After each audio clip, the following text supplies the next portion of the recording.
அதுங்க வரக்கூடிய வாடிக்கையாளர் கேள்வி கேட்பாங்க. என் பொண்ணுக்கு வரனே செட் ஆக மாட்டேதுங்க. நிறைய சாதகம் வருது, பொருத்தம் பார்க்குறோம், செட் ஆக மாட்டேதுன்னு சொல்லுவாங்க. என் பையனுக்கு நிறைய வரன் வருதுங்க. ஆனால் கல்யாணமே செட் ஆக மாட்டேதுங்க. 3 வருஷம் பார்க்குறேங்க, செட் ஆகவே மாட்டேதுங்க அப்படின்னு சொல்லுவாங்க. அவங்க அந்த பையனோட பேரண்ட்ஸு, பிள்ளையோட பேரண்ட்ஸ். இந்த லேட்டாக ஏன் கல்யாணம் ஆகுது? உடனே ஏங்க கல்யாணம் ஆயிடுது? அப்போ ஒரு பொண்ணுக்கு பார்த்தீங்கன்னா, ஒரு பொண்ணுக்கு உடனே கல்யாணம் 23 வயசு 25 வயசில் கல்யாணம் ஆயிரும். எப்படிங்க? அந்த அந்த பொண்ணுடைய சாதகத்தில் லக்கணத்துக்கு என்னங்க, லக்கணத்துலேயும் சரி, அந்த அதாவது 1, 5, 9 இந்த செவ்வாய் இருந்து, அந்த செவ்வாய்க்கு 2ஆம் இடத்துல சுக்கிரன் இருக்கார், குரு இருக்கார், சுப கிரகம். நினச்சா உடனே கல்யாணங்க. 23 வயசில் கல்யாணம் பண்ணலாம், 25ல் கல்யாணம் பண்ணலாம். அவங்க எப்போ வேணாலும் நினச்சா கல்யாணம் நடக்கும் அந்த பிள்ளைக்கு. இதுதாங்க சாதகத்தை பார்த்தீங்கன்னா அப்படியே அவ்வளோ அழகாக இருக்கும்.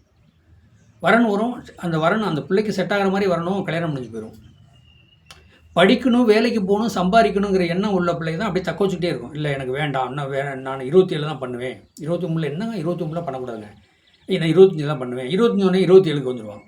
ஏன்னா அவங்க படித்தோம், இவ்வளோ கஷ்டப்பட்டு சம்பாதிக்கணும், பேரண்ட்ஸுக்கு ஓரளவுக்கு உண்மையாக செஞ்சுட்டு போயிடணும். நாங்கள் மேரேஜ் பண்ணி போயிட்டோம்னா ஒன்றுமே பேரண்ட்ஸுக்கு, அம்மா அப்பாவுக்கு ஒன்றும் செய்ய முடியாது அப்படிங்கிற ஒரு காரணத்தில் சில பிள்ளைங்க மனசார விரும்பி லேட் பண்ணி மேரேஜ் பண்ணிக்கணும்னு ஆசைப்படுவாங்க.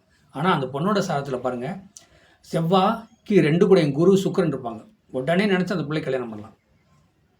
புரியுங்க? அந்த பிள்ளை தான் லேட் பண்ணும், வேண்டாங்க. ஒரு பையனோட சாதத்தில் சுக்கிரன், அப்போ சுக்கிரன் 7ஆம் இடத்துல இருக்கார். அப்போ 7ஆம் இடத்துல இருக்கட்டுங்க, சுக்கிரனுக்கு 2ஆம் இடம் சுபகிரகமாக இருந்தால், சுக்கிரனுக்கு 2ஆம் இடத்துல சுபகிரகமாக இருந்தால் உடனே கல்யாணம் ஆகும். சரி, கல்யாணம் பண்ணி இப்போ செவ்வாய்க்கு 2ஆம் இடம் குரு சுக்கிரன் இருந்தால் பையனோ பிள்ளைக்கே உடனே கல்யாணம் ஆகிடும். கல்யாணத்துக்கு அப்புறம் நல்ல வாழ்க்கை அமையுமா, சிறப்பாக வாழுவாங்களா அப்படின்னு சொல்லக்கூடிய அதுக்கு என்ன காரணம் அப்படின்னா, சுக்கிரனுக்கு 2ஆம் இடம். சுக்கிரனுக்கு 2ஆம் இடம் சுபகிரகம். சுக்கிரனுக்கு 2ஆம் இடம் குரு இருக்கார், என்னங்க, அதாவது புதன் இருக்கார், வளர்புறை சூரியன் சந்திருக்கானா, கல்யாணம் முடித்து கல்யாணத்துக்கு அப்புறம் நல்ல வாழ்க்கைங்க. பையன் பிள்ளை சொத்து சுகம் பொண்ணு பொருளோடு வாழுவாங்க. இதுதாங்க சாதகம் மெயின். 6, 8, 12 சுக்கிரன் போயிட்டாருன்னா ஒரு பையனுக்கு, ஒரு பொண்ணுக்கு களத்திரம் 7ஆம் செவ்வாய், ஒரு பையனுக்கு களத்திரம் 7ஆம் இடங்கிறது கல்யாணம்ங்கிறது சுக்கிரன்.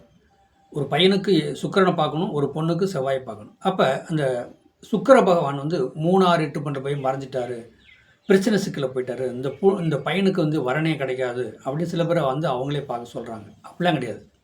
சுக்கிரன் 3, 6, 8, 12 போனாலும் வரன் கிடைக்கும். ஏன் இப்படி வரன் கிடைக்கும்னா, ரொம்ப லாங்காக பொண்ணு கிடைக்கும், லோக்கலில் கிடைக்காது. அத்தை பிள்ளை கட்டலாம், மாமன் பிள்ளை கட்டலாம், சொந்தத்தில் கட்டலாம், உள்ளூரில் கட்டலாம், ஒரு 50, 25 கிலோமீட்டர் கட்டலாம் அப்படின்னா கிடைக்காது. ஏன்னா சுக்கிர பகவான் ஒரு ஆணுமானுக்கு 3, 6, 8, 12 போய் சேர்ந்துட்டா வெளியூர் 150 கிலோமீட்டர், 200 கிலோமீட்டர் அடுத்த ஸ்டேட்டு கூட வரலாம். அவங்க வெளியூரில் போய் காதல் பண்ணி கல்யாணம் பண்ணிக்கிறாங்களா, அந்த மாதிரி கூட வர்றதுக்கு வாய்ப்பு நிறையா இருக்குது. சுக்கிரன் 3, 6, 8, 12 போனால் அதுக்காக கல்யாணம் நடக்காது, ஒன்றும் பண்ண முடியல அப்படின்னு சொல்லி நீங்கள் நினைக்கவே கூடாது. சுக்கிரன் 3, 6, 8, 12 போனால் சொந்த ஊர் பூர்வீகத்தில் வீடு கட்ட முடியாது, இடம் வாங்க முடியாது. ஆனால் அதே நேரத்துக்கு வெளிநாட்டில் வெளியூரில் நிறைய பேர் பார்த்துருக்கேன் நான் சாதகப்படி. ஏன்னா அந்த சுக்கிரன் 3, 6, 8, 12 சுக்கிரன் கெட்டவங்க வெளியூர் வெளிநாட்டில் பாருங்கள், இடம் வாங்குறது, வீடு கட்டுறது, இந்த மாதிரி ஒரு அமைப்பெல்லாம் அந்த சுக்கிர பகவான் 3, 6, 8, 12 போனான். சரி, ஒரு பொண்ணுக்கு செவ்வாய் 3, 6, 8, 12 போய் இருக்குது அப்படின்னா அந்த பிள்ளைக்கு கல்யாணம் நடக்காது, அதனால் பிரச்சனை சிக்கல் வரும் அப்படின்னு சொல்லி நம்ம கணக்கெடுத்து சொல்ல முடியாது. 7 கூட 8க்கு போனாலும் சரி, 7 கூட 6க்கு போனாலும் சரி, 12 கூட 7ஆம் இடத்துல போய் உட்காந்தாலும் சில பேர் சொல்லுவாங்க கல்யாணம் லேட் ஆகும், லேட் பண்ண நல்லாயிருக்கும், ஒரு பொண்ணாக இருந்தாலும் பையனாக இருந்தாலும். அப்படிலாம் கிடையாதுங்க. அப்போ ஒரு பொண்ணோட சாதத்தில் 7ஆம் இடத்துல இப்போ பொண்ணோட சாதத்தில் செவ்வாயை பார்க்கணும். அப்போ அந்த செவ்வாய்க்கு 2ஆம் இடத்துல சுபகிரகம் இருந்தால் அந்த பிள்ளைக்கு உடனே கல்யாணம் ஆயிரும். அதே நேரத்துக்கு அந்த பிள்ளை வாழ்க்கை, கல்யாண வாழ்க்கை எப்படி இருக்கும் அப்படின்னு கேட்டிங்கன்னா, சுக்கிரனுக்கு 2ஆம் இடத்தை பார்த்தோம்னா அந்த கல்யாண வாழ்க்கை பின்னாடி குழந்தை குட்டியோடு நல்லா இருப்பாங்களா, அதையும் சொல்ல முடியும். என்னங்க, ஒரு ஒரு ஒரு சாதகங்கிறது கடல் மாதிரிங்க.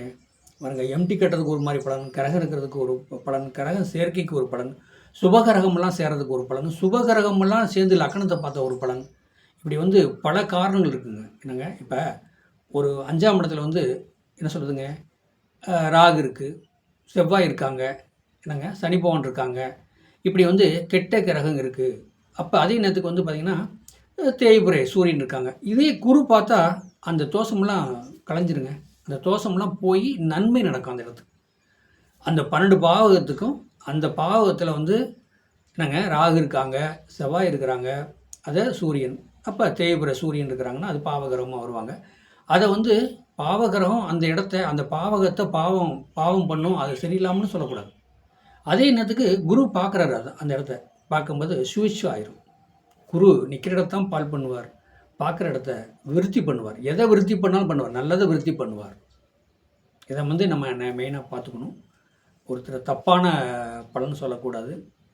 கரெக்டாக நம்ம கேட்ச் பண்ணி முறையாக நம்ம நாடி வர மக்களுக்கு நல்ல முறையில் வாழ்க்கை கொடுக்கணும், வாழ வைக்கணும். முறைப்படி என்ன பரிகாரம் என்ன செய்யணும்னு நம்ம சொல்லி அவங்களுக்கு நல்வழி காட்டணும். என்னுடைய சேனலை மற்றவங்களுக்கு ஷேர் பண்ணுங்கள், பெல் பட்டன் ஆன் பண்ணுங்கள், சப்ஸ்கிரைப் பண்ணுங்கள். சாதகம் பார்க்க என்னுடைய ஃபோன் நம்பர், வாட்ஸ்அப் நம்பர் 95 14 77 10 74. இந்த நம்பருக்கு நீங்கள் கான்டாக்ட் பண்ணிக்கலாம். என்ன கேள்வினாலும் உங்களுக்கு பதில் உண்டு. கண்டிப்பாக என்னுடைய சேனலை மெயினாக சப்ஸ்கிரைப் பண்ணுங்கள், பெல் பட்டன் ஆன் பண்ணுங்கள். வாழ்க வளமுடன், வாழ்த்துக்கள்.